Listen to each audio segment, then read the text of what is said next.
نحمدہ ونصلی علی رسولہ الکریم اما بعد۔ سورہ آل عمران کی آیت نمبر 33 اور 34 کا لفظی ترجمہ اور اس کی تفسیر۔ اعوذ باللہ من الشیطان الرجیم، بسم اللہ الرحمن الرحیم۔ ان اللہ اصطفى آدم ونوحا وآل ابراہیم وآل عمران علی العالمین ذریۃ بعضها من بعض واللہ سمیع علیم۔ ان اللہ بے شک اللہ اصطفیٰ آدم چن لیا حضرت آدم علیہ السلام کو، ونوحا اور نوح علیہ السلام کو، وآل ابراہیم اور ابراہیم علیہ السلام کی اولاد کو، وآل عمران اور عمران کی اولاد کو، علی العالمین تمام جہانوں پر، ذریۃ بعضها من بعض اولاد تھی ان میں سے بعض کی، واللہ سمیع علیم اور اللہ سننے والا ہے، علیم جاننے والا ہے۔ پچھلی آیات کے اندر اللہ تبارک و تعالی نے اپنی محبت کا معیار نبی اکرم صلی اللہ علیہ وسلم کی اتباع کو قرار دیا، اور اللہ نے فرمایا کہ میرے ساتھ محبت کے لیے شرط یہ ہے کہ آپ حضور اکرم صلی اللہ علیہ وسلم کی ہر بات کو مانو، آپ کے ارشادات کو مانو۔ جب آپ حضور اکرم صلی اللہ علیہ وسلم کی بات کو مانو گے تب ہی آپ میرے ساتھ محبت کرنے والے ہوگے، ادروائز آپ کا یہ دعویٰ کہ ہم اللہ کے ساتھ محبت کرتے ہیں اور حضور اکرم صلی اللہ علیہ وسلم کی آپ اتباع نہ کرو تو آپ کا یہ دعویٰ غلط ہے، جھوٹ پر مبنی ہے۔ تو اللہ رب العزت کے ساتھ محبت آپ کی تب سچی ہوگی جب آپ حضور اکرم صلی اللہ علیہ وسلم کی اتباع کرو گے۔ اتباع مطلب یعنی آپ صلی اللہ علیہ وسلم کی ہر بات کو مانو گے۔ پھر اللہ رب العزت نے فرمایا کہ جو شخص حضور اکرم صلی اللہ علیہ وسلم کی اتباع نہیں کرتا تو اللہ رب العزت ایسے لوگوں کے ساتھ قطعاً محبت نہیں فرماتے۔ اللہ رب العزت نے اس آیت کے اندر فرمایا کہ اللہ رب العزت نے اپنی محبت کو اجاگر کرنے کے لیے حضرت آدم علیہ السلام سے لے کر حضرت محمد مصطفیٰ صلی اللہ علیہ وسلم تک کم و بیش 1,24,000 انبیاء مبعوث فرمائے۔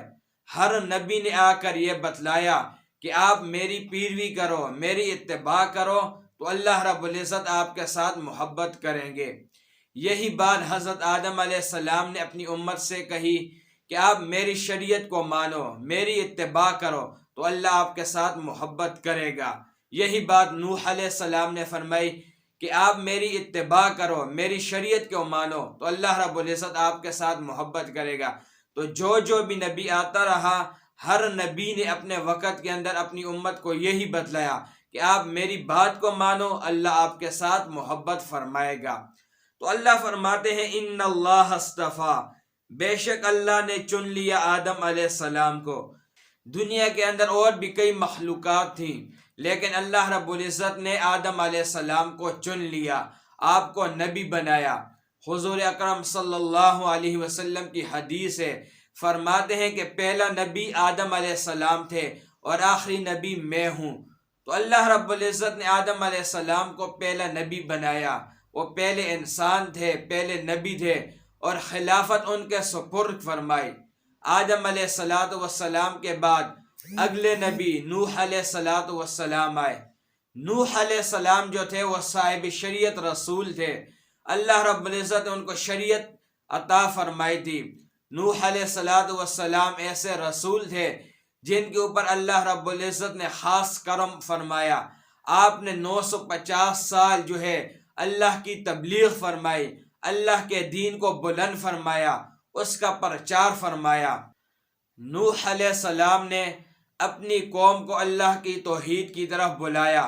جن لوگوں نے بات مان لی اللہ رب العزت نے ان کو کامیاب و کامران فرما دیا، اور جنہوں نے بات نہیں مانی وقت کے نبی کی، نوح علیہ السلام کی، تو اللہ رب العزت نے ان کو ہلاک فرما دیا۔ طوفان کا عذاب آیا، اللہ رب العزت نے سب کو ہلاک فرما دیا۔ نوح علیہ السلام جو ہے ان کے بعد پھر نبی آتے رہے، یہاں تک کہ ابراہیم علیہ السلام کو اللہ رب العزت نے نبی بنا کر بھیجا۔ ابراہیم علیہ السلام کے 5 بیٹے تھے، اسماعیل علیہ السلام، اسحاق علیہ السلام، کیدار، مدین، مدائن۔ ان میں سے 2 اللہ کے نبی تھے، اسماعیل علیہ السلام اور اسحاق علیہ السلام، اور باقی 3 کیدار، مدین، مدائن، یہ تینوں اللہ رب العزت کے نیک بندے تھے، نیکوکار بندوں میں سے تھے، لیکن نبی نہیں تھے۔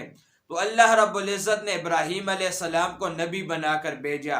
ابراہیم علیہ السلام کو اللہ رب العزت نے کئی امتحانوں سے گزارا، ان کے اوپر آزمائشیں لائیں، لیکن ابراہیم علیہ السلام تمام امتحانوں کے اندر کامیاب ہوئے۔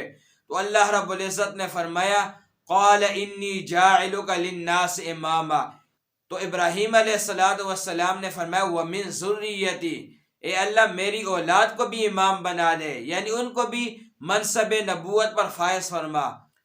تو اللہ رب العزت نے فرمایا کہ میں آپ کی اولاد کو بھی امام بناؤں گا، منصب نبوت پر فائز فرماؤں گا، لیکن جو لوگ ظالم ہوں گے وہ جو ہے میرے اس عہد کو نہیں پہنچ سکتے، یعنی ان کو میں نبوت نہیں دے سکتا۔ تو اللہ رب العزت نے ابراہیم علیہ السلام کو نبوت عطا فرمائی، ان کی اولاد اسماعیل علیہ السلام، اسحاق علیہ السلام، یعقوب علیہ السلام، یوسف علیہ السلام، اسی طرح داؤد علیہ السلام، سلیمان علیہ السلام، عیسیٰ علیہ السلام، ان تمام کو اللہ رب العزت نے نبوت عطا فرمائی۔ تمام جہانوں کے اوپر ابراہیم علیہ السلام، نوح علیہ السلام، آدم علیہ السلام، ان کو فوقیت حاصل دی، اللہ کے نبی تھے۔ یہاں پر ایک لفظ آیا وآل عمران، عمران کی اولاد۔ تو عمران جو ہے یہ جب ہم تاریخ کے اندر دیکھتے ہیں تو 2 آدمیوں کا نام عمران تھا پہلے زمانے کے اندر، ایک موسیٰ علیہ السلام کے والد کا نام عمران تھا، اور دوسرا مریم علیہ السلام کے والد کا نام عمران تھا۔ دونوں اللہ کے نبی تو نہیں تھے، لیکن دونوں اللہ کے نیک بندے تھے۔ موسیٰ علیہ السلام کے والد عمران وہ بھی نیک آدمی تھے، اور مریم علیہ السلام کے والد عمران یہ بھی ایک نیک آدمی تھے، مسجد اقصی کے امام تھے، لوگوں کی روحانی تربیت فرمایا کرتے تھے، جو مریم علیہ السلام کے والد تھے عمران۔ تو عمران جو ہے وہ پہلے زمانے کے اندر 2 آدمی گزرے ہیں، ایک مریم علیہ السلام کے والد اور ایک موسیٰ علیہ السلام کے والد، اور ان دونوں عمرانوں کے اندر، یعنی موسیٰ علیہ السلام کے والد عمران کے اندر اور مریم علیہ السلام کے والد عمران کے اندر 1000 سے زیادہ فاصلہ تھا، یعنی دونوں کے درمیان 1000 سے زیادہ فاصلہ تھا۔ پہلے موسیٰ علیہ السلام کے والد عمران گزرے ہیں، اس کے 1000 سال بعد مریم علیہ السلام کے والد عمران آئے تھے۔ لیکن یہاں پر جو عمران آئے ہیں اس سے مراد مریم علیہ السلام کے والد مراد ہیں، کیونکہ آگے مریم علیہ السلام کا قصہ جو ہے وہ تفصیل کے ساتھ آنے والا ہے۔ آگے اللہ نے فرمایا ذریۃ بعضھا من بعض، اولاد تھی ان میں سے بعض کی، یعنی ان میں سے بعض کی اولاد تھی، یعنی نوح آدم علیہ السلام کی اولاد میں سے تھے، ابراہیم علیہ السلام جو ہے وہ نوح علیہ السلام کی اولاد میں سے تھے، اسی طرح عمران جو تھے وہ ابراہیم علیہ السلام کی اولاد میں سے تھے، اس طرح عیسیٰ علیہ السلام وہ مریم کے صاحبزاد تھے۔ تو ان میں سے بعض کی اولاد تھی۔ عیسیٰ علیہ السلام جو ہے وہ مریم علیہ السلام کے صاحبزادے تھے، عیسیٰ علیہ السلام کا والد نہیں تھا۔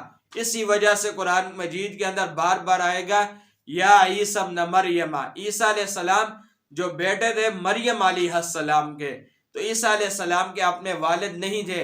اللہ رب العزت نے اپنی قدرت کاملہ سے بغیر باپ کے عیسیٰ علیہ السلام کو پیدا فرمایا۔ تو عیسیٰ علیہ السلام کو قیامت کے دن بھی اللہ رب العزت والدہ کے نام سے مخاطب فرمائیں گے اور فرمائیں گے اے عیسیٰ بن مریم، اللہ فرمائیں گے یا عیسیٰ ابن مریم اانت قلت للناس اتخذونی و امی الہین من دون اللہ، اے عیسیٰ بن مریم کیا آپ نے اور آپ کی والدہ نے لوگوں سے کہا تھا کہ آپ جو ہے اللہ کو چھوڑ کر مجھے معبود فرما لیں؟ تو عیسیٰ علیہ السلام پر کب کبھی طاری ہو جائے گی، اور 500 سال بعد ان کی یہ کب کبھی ختم ہوگی، اور وہ فرمائیں گے قال سبحانک ما یکون لی ان اقول ما لیس لی بحق، کہ اللہ ایسی بات میں کیسے کر سکتا ہوں جو میرے اختیار میں ہی نہیں ہے، جن باتوں سے آپ پاک ہے وہ بات میں کیسے کر سکتا ہوں، اور میں کیسے کہہ سکتا ہوں کہ آپ جو ہے اللہ کو چھوڑ کر مجھے اور میری والدہ کو الہ بنا لو، آپ مجھے اور میری والدہ کو معبود بنا لو اللہ کو چھوڑ کر، یہ بات میں کیسے کر سکتا ہوں۔